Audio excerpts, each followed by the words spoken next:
వైసీపీకి పదవికి రాజీనామా చేయబోతున్న మోపిదేవి వెంకటరమణ టీవీ9 తో ఎక్స్క్లూజివ్ గా మాట్లాడారు.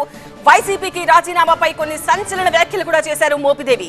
వైసీపీకి రాజీనామా వెనుక చాలా బలమైన కారణాలు ఉన్నాయంటున్నారు ఆయన. అవన్నీ మీడియాకు చెప్పుకోలేను అంటున్నారు మోపిదేవి వెంకటరమణ. ప్రస్తుతానికి నేను బీదమస్తాన్ రావు రాజీనామా చేస్తున్నాం. నా రాజీనామా ఇప్పటికిప్పుడు తీసుకున్న నిర్ణయం కాదు అంటున్నారు మోపిదేవి.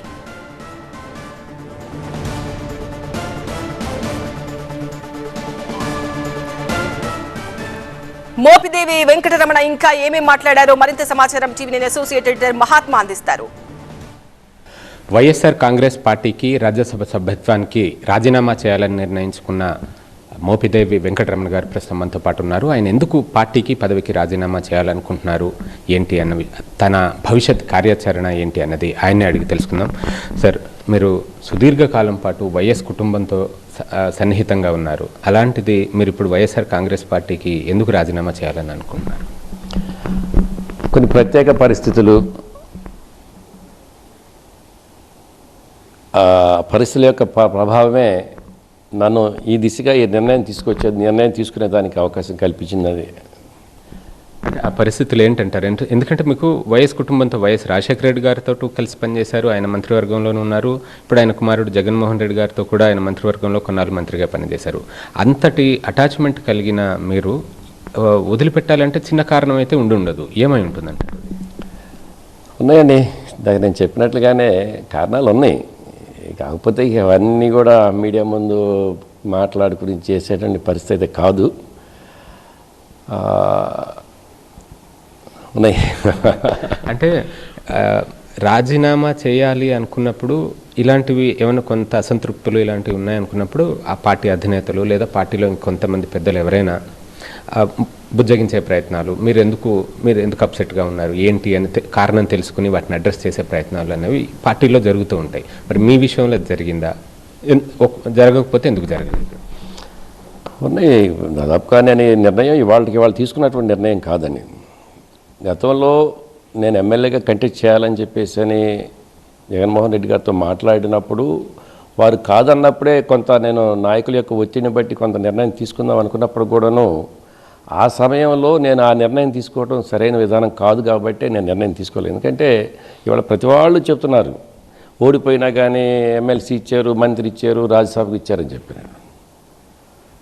దానికన్నా ముందు నేను జగన్మోహన్ రెడ్డి గారి కొరకు నేను ఏమాత్రం త్యాగం చేసినటువంటిది ఒక్కసారి మాట్లాడేటువంటి పెద్దలు ఒకసారి ఆలోచన చేసుకుంటే వీళ్ళు మాట్లాడటానికి అవకాశం ఉండదు.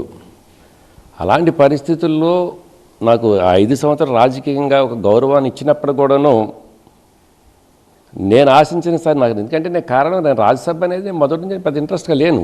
నాకు స్థానిక రాజకీయాల్లోనే యాక్టివ్గా ఉండాలి, ప్రజలతోనే అందుబాటులో ఉండాలి అనేటువంటిది నా నిర్ణయం. కానీ ఎప్పటి నుంచి కూడాను ఇక్కడికి వచ్చి రాజకీయంగా ఇక్కడ నేదో పైరవీలు చేసుకోవాలో లేదనుకుంటే ఏదో పని చేయాలనేటువంటి ఆలోచన నాకు ఏ రోజు లేదు. ఇలాంటి పరిస్థితుల్లో దీనిపై నేను మొదటి నుంచి కొంత అసంతృప్తిగా ఉన్నప్పుడు కూడాను మొన్న జరిగిన ఎన్నికల్లో అభ్యర్థిత్వం నీది కాదు అని చెప్పేసి అన్నప్పుడు మనస్తాపం చెందాం. కొన్ని నిర్ణయం తీసుకుందామని ఆలోచన చేసినప్పుడు కూడాను ఈ 5 సంవత్సరాలు ఒక విధంగా ఆయన నన్ను రాజకీయంగా గుర్తింపు ఇచ్చారు కాబట్టి ఈ సమయంలో పార్టీకి ఇది అవసరమైన సమయం. ఈ సమయంలో మనం అలాంటి నిర్ణయం తీసుకుంటే పార్టీకి ద్రోహం చేసిన వాళ్ళు అవుతామనే ఉద్దేశంతో ఆ రోజు మా నాయకులని కార్యకర్తలు అందరినీ కూడాను కూర్చుని మాట్లాడి పార్టీకి కమిట్మెంట్తో చేయాలనే ఆలోచనతో కష్టపడి పార్టీకి చేశాం. ఆ దిశగా రిజల్ట్ అనేటువంటిది రాష్ట్రం మొత్తం మీద కూడా జరిగింది కాబట్టి దాన్ని ఎవరు కూడా దాన్ని ఆక్షేపం చేయటానికి వీల్లేదు. తదనంతరం ఇమీడియట్లీ కొంత నిర్ణయం తీసుకుందని ఆలోచన చేసినప్పుడు కూడాను కొంత టైం తీసుకోవాల్సి వచ్చింది. కాబట్టి ఇవాళ నేను ఇదేదో రాజీనామా నిర్ణయం తీసుకున్నాను, పార్టీకి దూరంగా ఉన్నాను అనేటువంటిది సరైనది కానే కాదు. సాధారణంగా పార్టీలు మారేటప్పుడు వచ్చే విమర్శల్లో అవతల పార్టీ నుంచి ఏవో మానిటరీ బెనిఫిట్ ఆర్థికంగా ఇచ్చి కొన్నారు, మా దగ్గర నుంచి కొనేశారు, ఇలాంటి పదాలు ఇలాంటి ఆరోపణలు వస్తూ ఉంటాయి. సో మీరు ఇప్పుడు మీ భవిష్యత్ కార్యాచరణ ఏంటి? ఏ పార్టీలో చేరబోతున్నారు? తెలుగు అంటే ఆంధ్రప్రదేశ్లో ఇప్పుడు స్థానిక పార్టీలో ఉంటారా, లేకపోతే మీ భవిష్యత్ కార్యాచరణ ఎలా ప్లాన్ చేసుకుంటారు? ఒకటి, ఇవాళ అన్నటువంటి పరిస్థితుల్లో నేను ఈ నిర్ణయం తీసుకున్నందుకు అనేక అపవాదులు నాకు అంటగడతారు, అందుట్లో అనుమానం లేదు. నేను ఫేస్ చేయడానికి కూడా సిద్ధంగా ఉన్నా. మాట్లాడేటువంటి ఏ వ్యక్తి అయినా కూడాను ఈ 40 సంవత్సరాల రాజకీయ జీవితంలో అనేక పదవులు యాజ్ ఏ మండల ప్రెసిడెంట్గా 1987 నుంచి నా కెరీర్ ప్రారంభమైన దగ్గర నుంచి నేటి వరకు అనేక పదవులు చూడటం జరిగింది. మండల ప్రెసిడెంట్గా, ఎమ్మెల్యేగా, మంత్రిగా, ఇవాళ ఈ 4 సంవత్సరాలు రాజ్యసభ సభ్యుడిగా.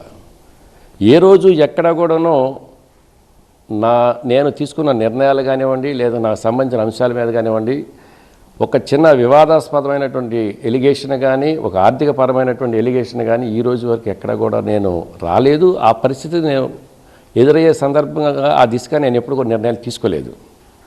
అలాంటి పరిస్థితులు ఇవాళ నేనేదో ప్రలోభాలకు లోనయ్యి నేనేదో రాజీనామా చేస్తున్నానని చెప్పేసి అనుకుంటే ఆ మాట్లాడే వాళ్ళకి ఆ యొక్క విజ్ఞతగా వదిలేస్తున్నది.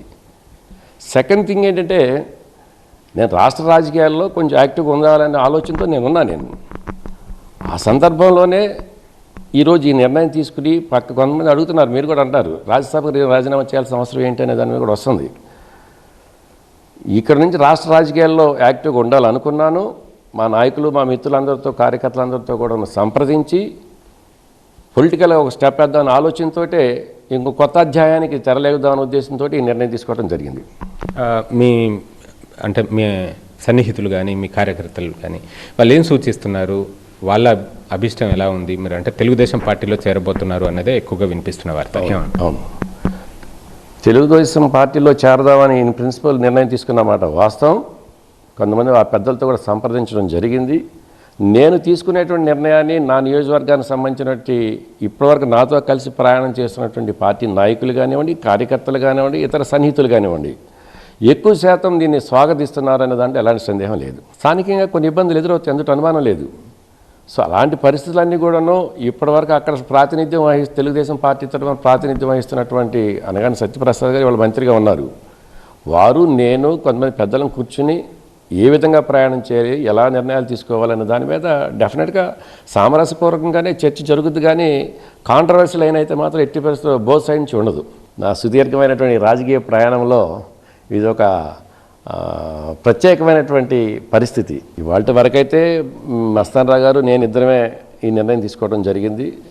రానున్న రోజుల్లో మరి తీసుకున్నటువంటి జరిగే పరిణామాలను బట్టి కొన్ని మార్పులు చేర్పులు జరగవచ్చు, దాన్ని కాదంటానికి వీల్లేదు. కానీ స్పెసిఫిక్గా ఈ రోజు వరకు అయితే మాత్రం మేము ఈ నిర్ణయం తీసుకున్నాం. తాను తీసుకున్న నిర్ణయాన్ని చాలామంది స్వాగతిస్తున్నారని, తన కాన్స్టిట్యున్సీలో ప్రజలందరికీ కూడా ఈ నిర్ణయం కరెక్టా కాదా అన్న విషయం అందరికీ తెలుసు. ఎవరైనా అనుమానాలు ఉంటే అక్కడికి వచ్చి ప్రజల్ని కన్సల్ట్ చేస్తే తెలుస్తుంది అని మోపిదేవి వెంకటరమణ చెప్తున్నారు. కెమెరా పర్సన్ రమేష్తో మహాత్మా కొడియా, TV9 న్యూఢిల్లీ.